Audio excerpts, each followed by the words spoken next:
Welcome to Recruiter Wins, your bite-sized 15-minute podcast with your host, Zach Gallinger. This is the show where every guest answers one simple question. Tell me about your biggest recruiting win. You'll hear everything from gut-wrenching candidate conversations to game-changing business development wins. Real stories with lessons you can actually use in your next search. Hello and welcome to Recruiter Wins. In this podcast, we sit down with a highly successful recruiting expert and ask them one simple question. Tell me about your biggest recruiting win.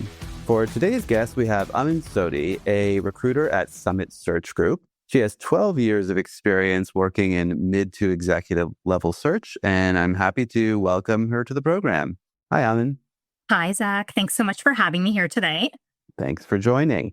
So let's just jump right in, as we always do, with that one simple question. Tell me about your biggest recruiting win. Yeah, thanks, Zach. It was hard to kind of think of one specific recruiting win. I mean, after being with Summit for 12 years, obviously, again, that's been filled with lots of great sort of wins. But there's one situation kind of in particular that I'd love to talk to you about today. And so that is, we have a professional services client. They were scaling and growing, and they were looking to onboard a dedicated hire within the HR sort of space. So and our firm was retained on a director of people and culture search at the end of November 2021. Fantastic role. It was going to be building out their HR infrastructure from a policies and procedures perspective. There was a big focus on building relationships with top universities to bring on early talent, as well as really focusing on succession planning and just overall retention. So we presented a short list, but there was one candidate in particular that was really fast-tracked through the process. This specific candidate, they had taken a little bit of a career break for a few months. They took the summer off to spend with their family. They really wanted to make sure that they transitioned their children back to school for the new school year in September. And so that was kind of just their overall sort of situation. And of course, this was November 2021. And so still at the time of COVID. And so things were still changing at that point, just in terms of, kids going back and forth between school and in school and virtual. And I know from my own experience, that was a really stressful time for a lot of parents. And so again, we just didn't necessarily know what was going to happen. And our client really wanted to essentially onboard somebody at the beginning of, January 2022. And so at that point, we're kind of taking a look at different sort of scenarios that could come up, because there was a really strong likelihood that kids were going to go back into a virtual setting come January 2021, because cases were going back up high. Right. So we just had to navigate these conversations, and these conversations were sensitive in nature, because I really wanted to ensure that our candidate felt supported by us as well as our client, because they were entering the market again. And these were, again, overall just a really stressful time for a lot of parents and anyone in particular. And so, but at the same time, we wanted to make sure that we were handling our clients' expectations properly as well. So what we really did is, at that point, we kind of presented a few different options to our client in terms of, here are some scenarios. Here, we could do a bit of a delayed start date. We could have them join on a temporary or on a modified sort of schedule to then ramp up in a more full-time sort of capacity come spring when kids are back in school. So fast forward, what ended up happening is, turns out children did go back to virtual at that point. And again, everything ended up working out. So I think, again, this is it sounds quite simple, but I think in reality, there were so many, again, nuanced conversations that took place. And I think this is a win for so many reasons. I think number one, if we again go back November 2021, a pretty hot market. And so again, we needed to make sure we acted quickly, while obviously ensuring that we managed expectations with candidates, just the candidate specifically, just given how quick the search was moving. But at the same time, we filled the search in 6 weeks, and that's from kickoff to offer. And that was during the December break. The bulk of the negotiation actually took place between Christmas to New Year's. And then finally, the director of people and culture is still with our client's organization today. And so they have been with the organization for approaching their 4-year anniversary. I actually had coffee with them earlier this summer. They're absolutely thriving, and they've built out an HR team. So again, it's a win just because I think we really handled balancing our candidates' needs along with what was really important for our client. That's a great story. And thanks for sharing that. I mean, I really like the insight you have into how that sort of works from when you sort of have these difficult realities and you have to kind of be honest with people, but want to keep the process moving forward. So, I mean, in general, how do you balance that situation where client obviously has expectations, the candidate's expectations may be, not perfectly aligned. So, what do you do to make sure that relationship stays positive? Yeah, I think it's really all around framing tough conversations with data, solutions, recommendations, while all remembering these are people that you're working with, right? So just keeping the lines of communication open. So, not specific to, this story that I just shared, but let's just say, for example, our firm is retained on a search and let's say the client comes back with a compensation range that we feel might not be aligned with the market. What I really like to do is share market benchmarks and suggest kind of creative ways or recommendations to really expand that candidate pool, whether it be sourcing one level below, and these would be candidates who would be stepping up into the position again and would be probably more aligned from a compensation sort of perspective. So I think, again, clients just really appreciate honesty when it's solution oriented. And again, I think that ultimately does really kind of build trust. And I always really like to say that we're an extension of our clients in the market. And again, we're retained to really advise them on what the market is bearing. And again, that just really means coming back with, like I said, data and recommendations. And do clients ever, like if a client pushes back at you and says like, nah, I'd rather just kind of go with what our current range is for salary in a situation like that? Like, how do you handle that? Do you ever feel like you have to walk away, or do you kind of just move forward and have to be sort of honest with the candidates about where things are at? So I think before we take on a search and we're retained on a search, of course, we certainly go over compensation.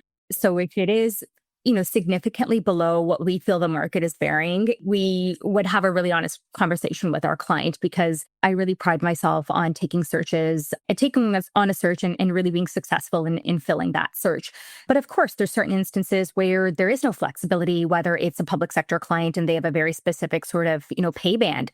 So I would really like to say that, of course, we go out to market with that salary, but then we're coming back to them typically 2 to 3 weeks into a search and saying, here's what we're finding, here are the salary ranges. And often that might mean coming back with a short list of candidates that might be, again, slightly within range, but are stepping up into the position. And we feel that they're a really high potential up and comer type of candidate.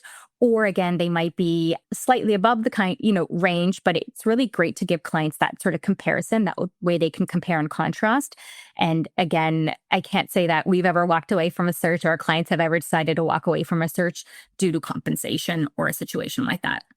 Okay. Well, that's good to know. So moving to a different sort of element of your story, obviously the pandemic sort of led to a lot of employer flexibility, often around where you were going to work. Remote work obviously was a very big component of how things changed, for those number of years. But we have seen, of course, many workplaces mandate, return to the office now.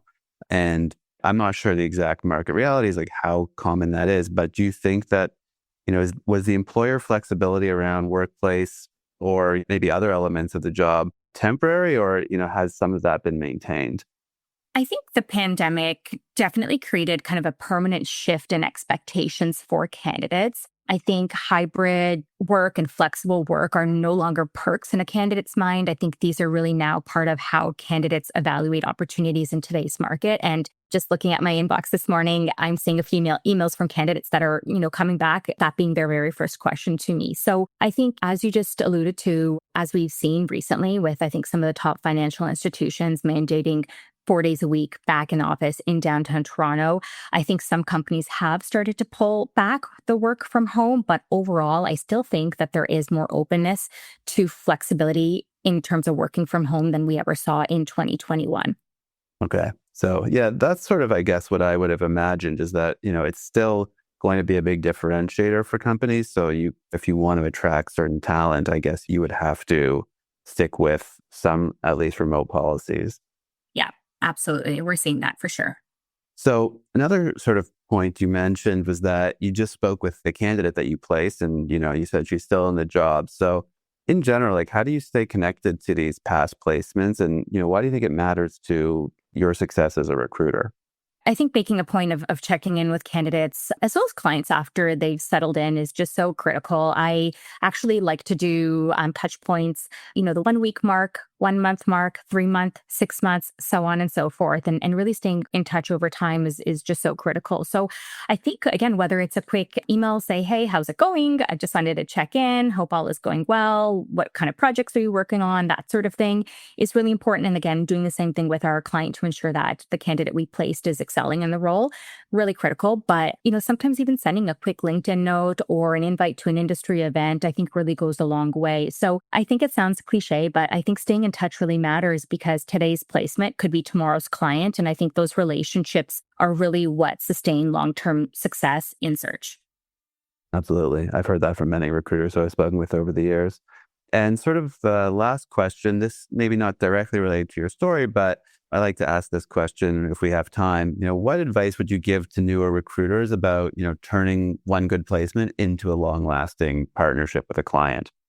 I think my advice, and again, if you've done a lot of work with, recruiters, I'm sure you've probably heard this, but it is really true.